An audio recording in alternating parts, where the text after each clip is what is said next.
Hello and welcome to Angry Planet. I'm Matthew Galt. And I'm Jason Fields. It's 2023. It's time for authoritarian leaders to update their aesthetic. Sure, a stuffy military uniform used to lend an air of authority, but today's young leaders are looking more and more like Silicon Valley tech billionaires. Backwards baseball cap, laser eyes on their Twitter profile, plans to build a city powered by a volcano that mines Bitcoin, mega prisons ripped from the pages of Judge Dredd, that kind of thing. Yes, this week we're talking about El Salvador and its millennial leader, Nayib Bukele. With us here to do that is Tiziano Breda, an expert on the region who has covered it for the International Crisis Group and is now with the IAI, the Italian International Affairs Institute. Sir, thank you so much for coming on to Angry Planet. Thanks very much to you for the invitation. It's a pleasure. So can we start off? We like to start off with basics on this show. Who is Bukele? Where did he come from? So Bukele is a disruptive character in the political arena of El Salvador. He became the youngest president to take power in the recent history of the country, just the age of 37 in 2019. He comes from a PR and business background, from a quite rich family of Palestinian origins. He was introduced to politics by militating in the left-wing FMLN party, which is basically the remnants of the guerrilla group that after 1992 signed the peace accords and seized the civil war in El Salvador. So under the aegis of that party, he became first the mayor of a small town called Antiguo Cuscatlán, and then he became mayor of San Salvador, the capital of the country. There, it was really the trampoline for him, who is social media savvy, as I said, very young president, very close to the young people and new ways to do politics through social media, Twitter, Facebook, and really managed to basically serve this wave of discontent that was being accumulated in El Salvador due to the inability of the traditional parties, the FMLN, the same in which he grew, and the other right-wing main party called Arena, to deliver, basically, to attend to the problems of the citizens. And El Salvador, you may know, was for long one of the most violent countries in the world. In 2015, was actually the most violent country in the world in terms of homicide rates. Four of the four last presidents were all either investigated or tried or jailed for corruption scandals of great magnitude. So he basically used this proximity to the youth, and his ability to communicate through to serve this wave of discontent and rally around an anti-corruption campaign. That's how he became president in 2019, after actually being expelled by the FMLN, and so running on his own ticket. Why was he expelled?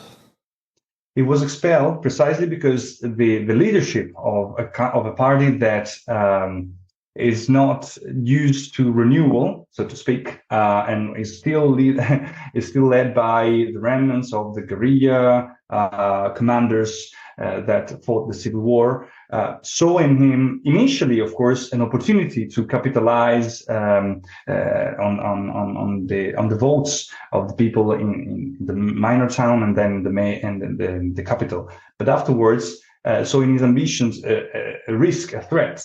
And so the internal frictions started to erupt, and eventually he was kicked out, allegedly due to an episode of also sort of gender-based violence, in the sense that he offended a member of the party, a female member of the party. So he was kicked out after that episode. And can you tell us what does he believe? What is his political ideology? I know he was part of the left wing. That doesn't mean the same thing in every country, right? What exactly are his politics? He has, of course, the background on progressive and left-wing ideals, But so he believes that the state should, intervene, should be present, should be providing services and for the poor, for the marginalized. And that's why under his government, for example, the state, the institutions have donated hundreds of thousands of thousands of laptops and PC to the least favored communities to reduce the digital gap, as they say. That's why, and that's part of his ideology. He, at least at the public level, in the public speech, he has introduced Bitcoin precisely to overcome a chronic illness of the country, which is the access for the marginalized, for large swath of the population to the banking system. And so to provide them with also a sort of what can be similar to a banking, a saving account. But on the other hand, is very, pro liberal economic policies, pro capitalist investment kind of economy. So he has a bit of a mixed record in terms of policies that he's bringing forward. So I wouldn't be able to place it in this ideological spectrum. Doesn't he sound a little bit populist? I mean, he's just reaching out to whoever he can and grabbing favor from all of them. Absolutely. I mean, he is a pragmatic populist, I would say. I mean, he does not only appeal to the least favored swath of the population, but also to albeit there were initially some frictions. He's eventually trying to create an environment of greater foreign investment, so to try and maintain good relations with the private sector as well. So he's a sort of pragmatic populist. Of course, and I'm sure we'll talk about that. The accusation and evident democratic backsliding that is taking place in the country may not be so helpful in that second realm of ambitions. But it's also true that in terms of tourism and in terms of Bitcoin investment, which is of course a very minor part of the business community, but also the infrastructural level. There's been a lot going on, and the state has, of course, tried and favored some greater investment in that regard. So certainly is a populist. It doesn't seem to have a lot of care for the debt of the country, which is in a very critical situation. So in public spending in general, but he's doing so also with the aim to maintain good relations with different sectors, although of course not the political position.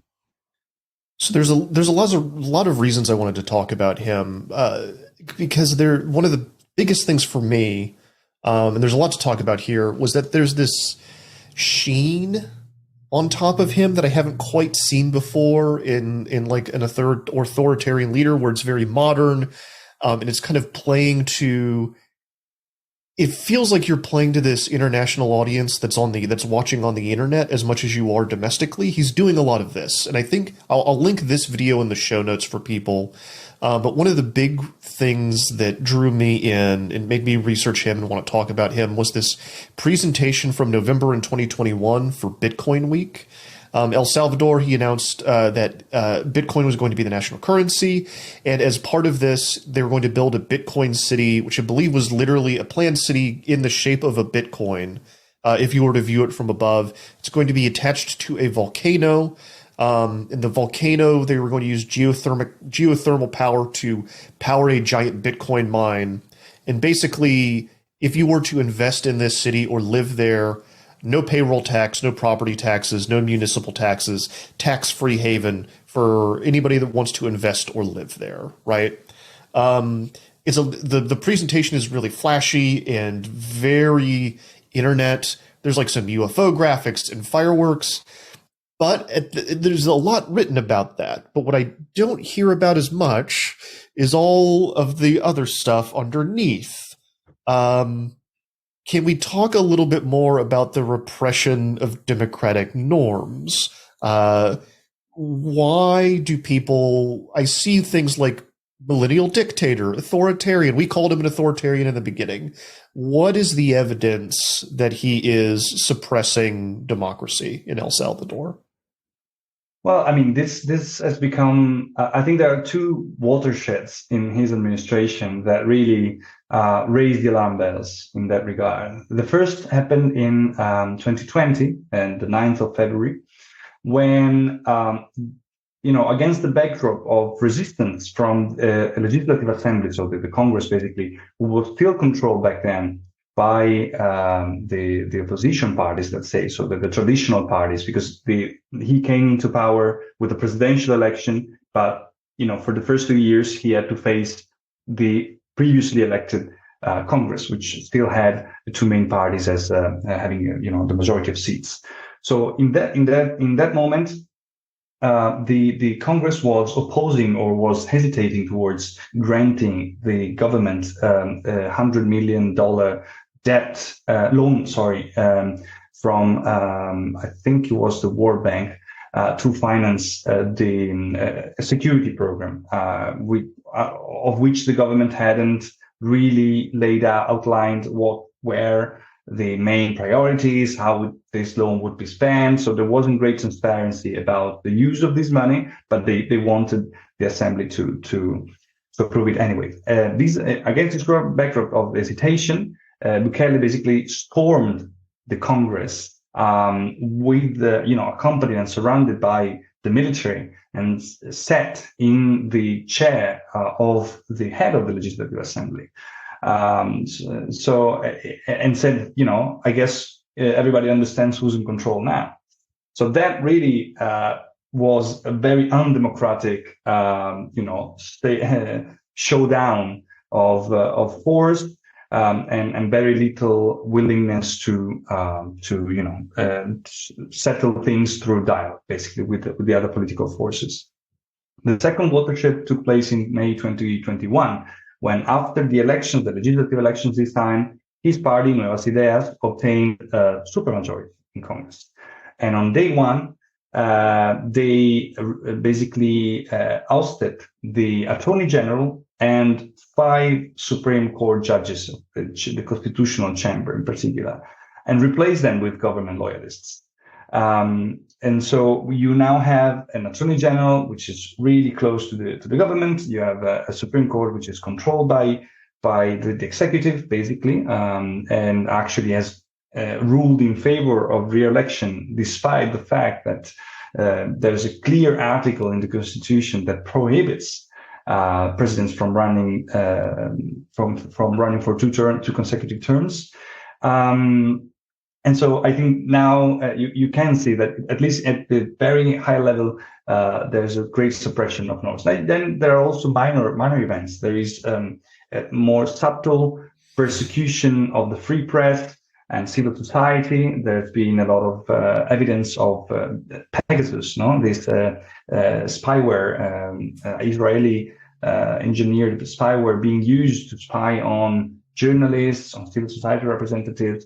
There have been accusations of fraud that have been arbitrarily carried out towards one of the major outlets and the investigative outlets that have found actually that the government was negotiating with the gangs before the current crackdown, called El Faro, which was actually obliged or felt compelled to move to Costa Rica and to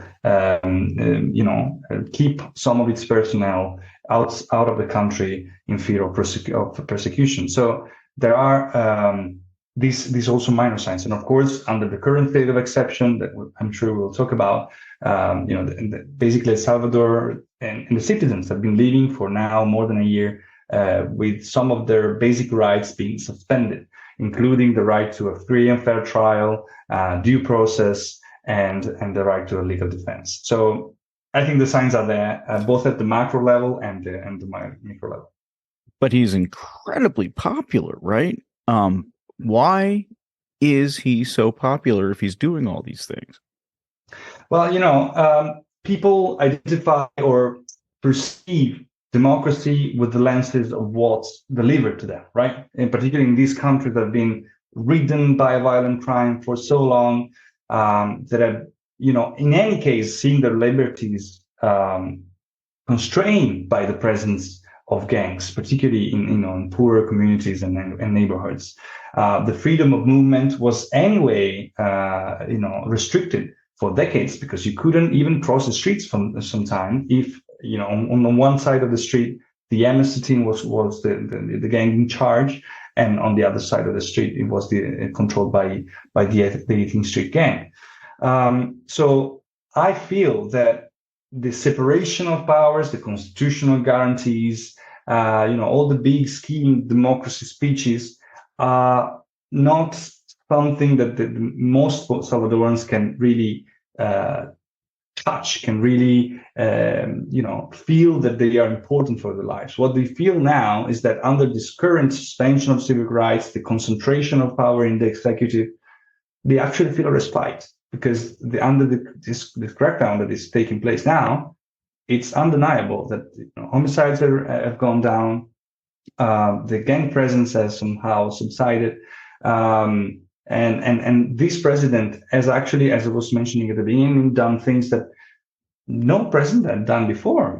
Giving laptops to poorer schools, building cubes that are basically laser centers but look like Apple stores in communities that have barely one main road pavimented, or for example, under the pandemic, the giving a subsidy of $300 to 100,000 households that were experiencing the effect, the consequences of the lockdowns, of the economic lockdowns. All of these things are appreciated as something that has never been done by anybody. So, they put on a balance and they say, okay, my liberties may be restricted, but at the same time, I feel a respite from gang violence. I've been granted I see the state somehow not only as the oppressor, as an abusive authority, which was the case beforehand, but I see the state doing actually something, not so much, maybe. I mean, the basic conditions and the poverty levels are still very severe in the country, but it's doing something, and it's proposing an idea of a country in its grandeur, in its sometimes megalomaniac projects, as the one you referred to before, like Bitcoin City, is proposing the idea to change the image of the country, instead of being just identified with gang violence, but actually becoming the pioneer in the Bitcoin use, or promoting tourism for the beaches in which you can actually surf, and it was little known before. Now more and more is gradually becoming a center for surfing. So all of these things that really make people sideline the issue of democratic respect for democratic rule and norms and rule of law.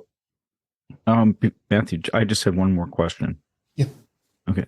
Where does the money come from to give these laptops to people, to build a new city, if that'll ever get built? Where does this money suddenly show up from? And it's a poor country, right?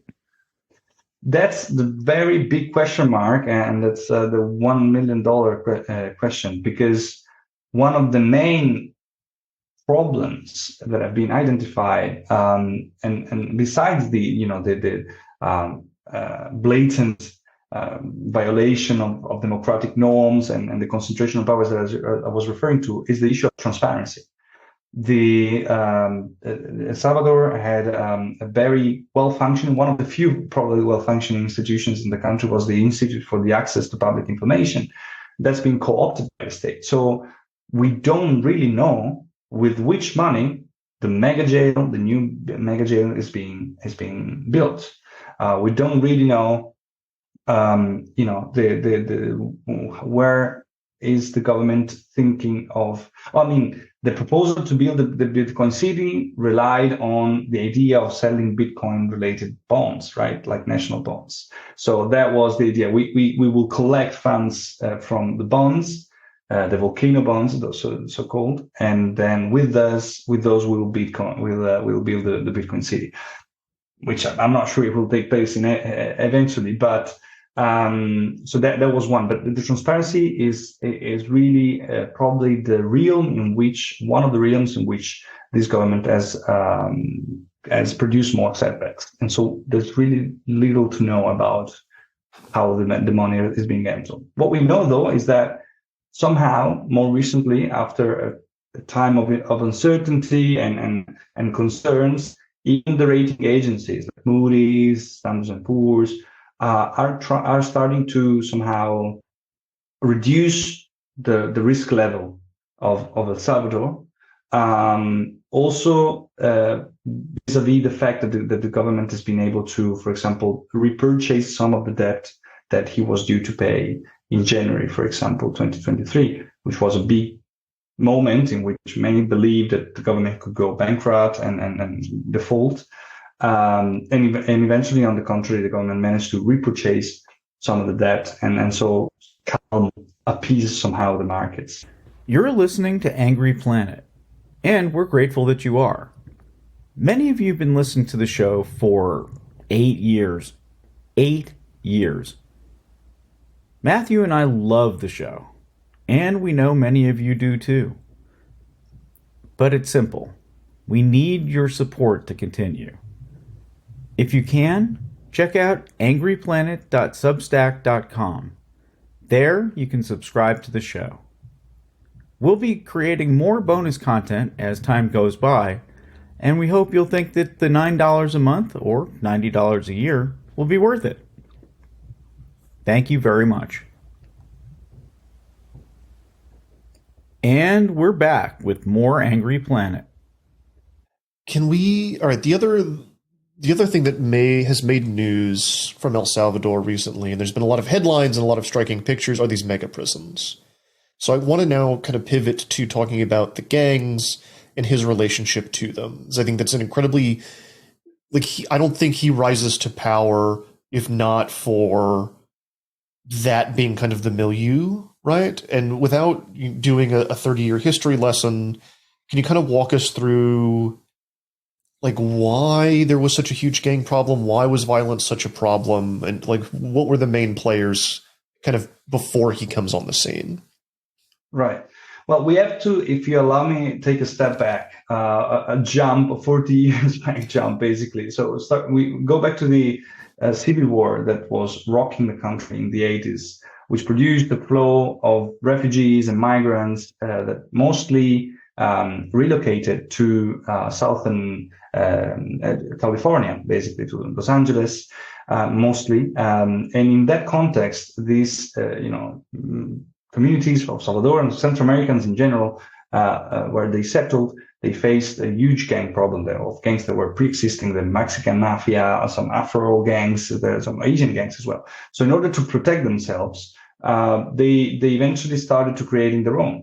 The 18th Street Gang and the MS-13 are born in Los Angeles. So this problem was then exported to Central America, back to Central America, when in the 90s, particularly the Clinton administration started this policy of massive deportation of people that have been, charged with criminal offenses for violent crimes. So you have this massive influx of thousands of gang members that find a country that has just ended a 12-year civil war in 1992, where the social fabric is completely destroyed. Families are, completely destroyed. Oftentimes, the children do not have lost their parents, or at least their fathers that maybe have migrated, etc. So they find that, and they're very poor, and they find a perfect fertile ground to recruit. So they start expanding and recruiting throughout the country with great ease. During the years, they basically came to control or to be present in more than 90% of the country's municipalities, and to really control hundreds of communities, basically completely. then there's a watershed. In 2012, the government of Mauricio Funes tries to facilitate or mediate a dialogue between the gangs and the state, and to negotiate a truce, basically. So it's called. And not only did this basically consolidated the gangs' power at the local level, but also projected them and gave them a sort of a political role and identity. So in the years on, every government basically had to somehow deal with the gangs, also through conversations, and that was the case of Bukele too. When he was mayor of San Salvador, and he wanted to overhaul the city center, which was a mess with street markets everywhere, and he wanted to build a new market and place all the street vendors there. He needed to come to agreements with the street gangs that were controlling that part of the city center, and there's evidence of that, even pictures of the same police following the gang members, and which found that they were actually meeting with some of Bukele's closest collaborators. Then he came to power, probably without the help of gangs initially. He knew that security was the main concern of Salvadorans, and he needed to bring results in that realm. So we know that some conversations were entertained between government officials and gang leaders for at least the first 2 or 3 years of his government, and that this contributed to bringing down the levels of homicides. Then March 2022 happened. It was a watershed. Probably something in this mechanism of conversation, of quid pro quos, went wrong, and the Amnesty team spearheaded a killing spree that left a trail of 87 deaths in the span of a weekend. If you just think that the daily average homicides had fallen to 2 or 3, that marks quite an alteration of that trend. Since then, the government has made a U-turn in that regard.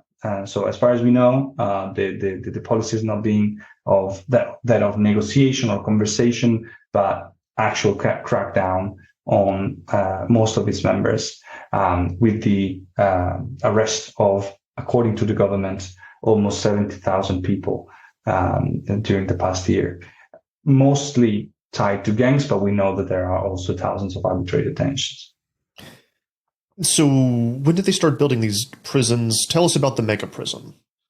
Yeah, so and that's something that's very curious to me, because my probably readout is that he knew that he had to deal with gangs as long as he didn't control completely the state and didn't have enough power to crack down on them. So he used negotiations for the first couple of years to bring down homicide rates, to ensure control of the Legislative Assembly, but also prepared for some other plan B or some other scenarios in which this balance would change. It's curious to me that even before March 2022, he, in a period of relative peace or very low homicides, he announced that he would double the army. So not just probably something that could be useful at the political level to repress dissent at a later stage, but also to crack down on violent crime. And soon after he launched this state of emergency, I think a couple of weeks after he launched it, he presented the plan to build a new prison, and then he built it in some 8-9 months. To me, it's hard to think that, you would think of mega jail in a couple of weeks, and you draw it, and you start planning on it, you identify the location, the providers, etc. So I think it's something that was in the mind before. And maybe, it was accelerated. Maybe he didn't expect that outbreak of violence would happen in March. Maybe he expected that it could happen later. But it's something that he may have had in mind. So what we know, we know very little about the cost. We know it's supposed to host up to 40,000 people. The Financial Times, with our aerial footage, has estimated that if 40,000 people are put in there, it means that every person has like 0.6 square meters per person, which is really nothing, basically.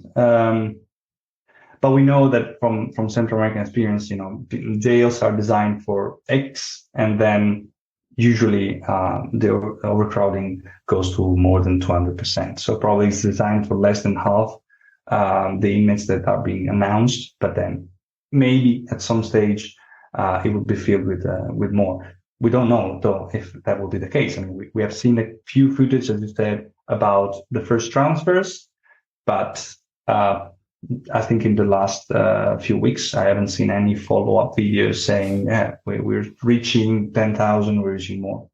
Yeah, they're being very cagey about letting journalists, especially outside press, at all in to take kind of photos of the thing. Everything that we've seen is pretty staged, right? Yes.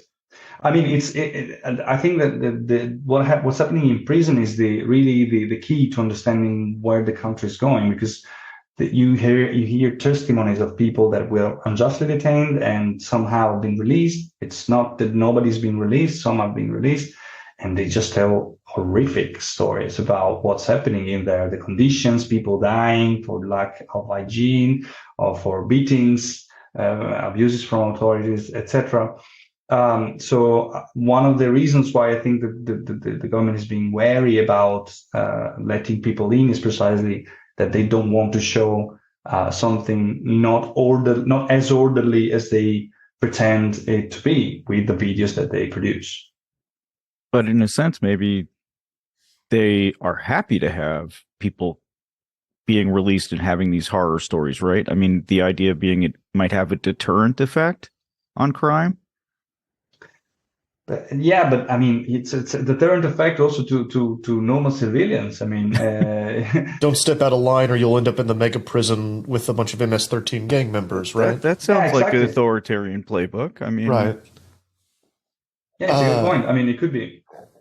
Can you tell me, and maybe this is something that we don't have an answer to, but an important part of any authoritarian's playbook, and certainly Bukele's, is keeping the military happy.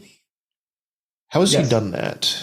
Well, he's done that in two ways at least. First of all, as I was hinting at, he's announced the doubling of the army. So it's giving them a very prominent role in dealing with public security, and therefore by doubling them, also in providing them with equipment, with personnel, and with therefore funds. I mean, the security budgets have quite increased under the Bukele administration. So first of all, it's a matter of resources. And the second way in which he's keeping them happy is by shielding them from anything that's related to the truth and justice related to the armed conflict. We know that the military has committed, atrocities during the civil war. The most famous one is the El Mozote massacre that left around 1,000 people killed by the army with the accusation of being guerrilla members, but eventually. There's evidence that it was just like basically a small village being wiped out by the military, and the government has shielded the military from any persecution in that case. Instead of giving in the books, the registries, any evidence that could be used by prosecutors to find truth for the victims and to seek justice, he has completely impeded that from happening. So I think in these two realms, he's keeping them close. One thing that's really interesting to me, and just to point it out, is the extreme right wing in the United States is actually starting to look to Bukele as an example, and these prisons as a great idea. And also kind of the weird online shit posting guys also really love him too, part because of the Bitcoin stuff, because of his style and his aesthetic. I think there was a headline in the Washington Post like maybe a day or two ago that some fans went down there to check things out and got arrested themselves. Anyway, so yeah, I think those are interesting data points that he's also become popular in countries that are not his own, which is always great. He's a Latin American phenomenon. I mean, you can already see how this crackdown, I mean, the state of exceptions or emergencies, as you will, are not unique, not new tools to deal with insecurity, but they usually apply to localized outbursts of violence and for a limited period of time. With the current year, the last year, they've been associating more and more with Bukele because, of course, it's being prolonged many times, but also it's been yielding results eventually. I mean, if you look at the figures, as I was saying, I mean, there has been some twisting in some figures, like, gang members that are actually clashing with the police and are shot by the police in a shootout are not counted as homicides as they were before. So there's been some playing around with figures, but eventually, the figures, the low levels of homicides are perceivable and are real. So first of all, the results. Second of all, the cinematic Hollywood style presentation of the measures. And in general terms, the projection, the communication. Every time a day ends with no homicides, the government is there to promote it. So it's already become actually an electoral campaign tool for politicians across the hemisphere. You see presidential candidates in neighboring Guatemala, in Chile. I mean, the most democratic state, probably one of the most developed ones, in Peru, in Colombia, everywhere. And that's becoming a phenomenon. Honduras has actually imposed similar measures. It hasn't brought them to the full extent that it's been implemented. They are being implemented in El Salvador, but it's imposed a similar measure and taking on a similar discourse, just replacing war on gangs with war on extortion. But basically, so it's a really a political electoral tool. And in the States as well, of course, this mano dura, this iron fist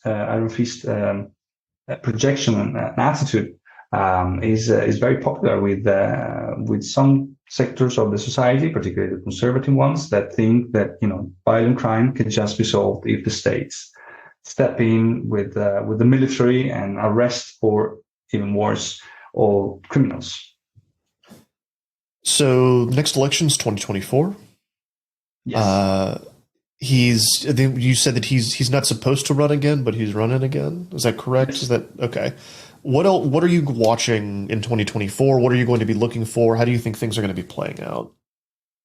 Well, I mean, to be the devil's advocate is not the first to twist the Supreme Court and obtain favorable rulings to run for elections. In Central America, is already a third. I mean, it was Juan Orlando Hernandez in Honduras, which we know which ties he had, and is now being tried in the U.S. on drug trafficking charges, though. Nicaragua Ortega in Nicaragua. So it's not great precedent, but we have precedent. So it's understandable that he sought to do something similar. So he's running for re-elections. I don't see any potential candidate that could challenge him seriously.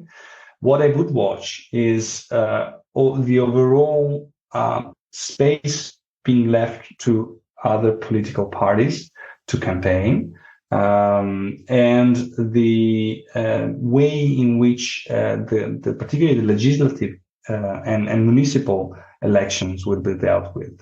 This time, the three elections are actually, they coincide. So the presidential level, the result is already written, in my opinion.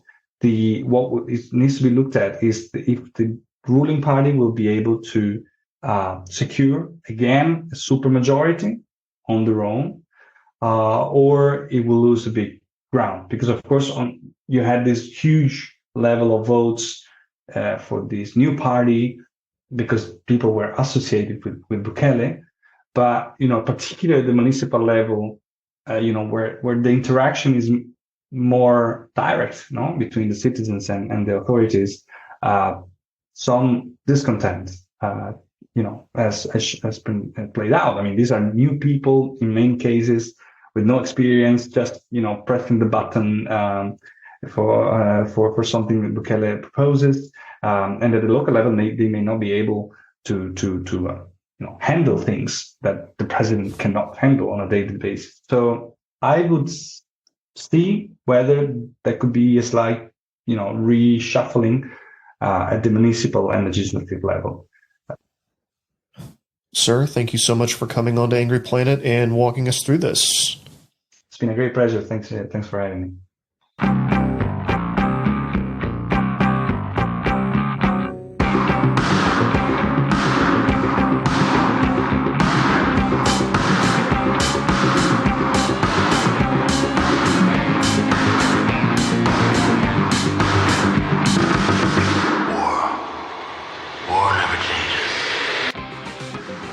Thanks for listening to another episode of Angry Planet. The show is produced with love by Matthew Galt and Jason Fields, with the assistance of Kevin Riddell. This is the place where we ask you for money. If you subscribe to us on substack.angryplanet.com, it means the world to us. The show, which we've been doing for more than 7 years now, means the world to us, and we hope it means a lot to you. We're incredibly grateful to our subscribers. Please feel free to ask us questions, suggest show ideas, or just say hi. $9 a month may sound like a big ask, but it helps us to do the show on top of everything else that we do. We'd love to make Angry Planet a full-time gig and bring you a lot more content. If we get enough subscriptions, that's exactly what we'll do. But even if you don't subscribe, we're grateful that you listen. Many of you have been listening since the beginning, and seriously, that makes it worth doing the show. Thank you for listening, and look for another episode next week. Stay safe.